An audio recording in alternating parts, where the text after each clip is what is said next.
কি বলছিস দাদুকে? ব্যথা হয়ে গেছে না দাদুর? কোথায় ব্যথা? কি বলছিস দাদুকে?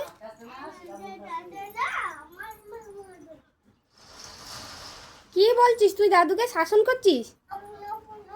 তুই দাদুকে শাসন করছিস?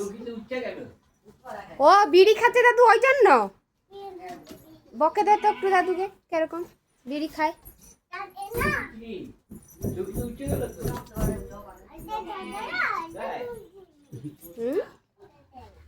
কি বলছিস? কি করছিস এদের? তোর এত ইংলিশ কথা কেউ বুঝতে পারবে? বাবা 3 4 5 8 বলবি স্কুলে গিয়ে দেখবি রসগোল্লা খাইতে একা একা হবে।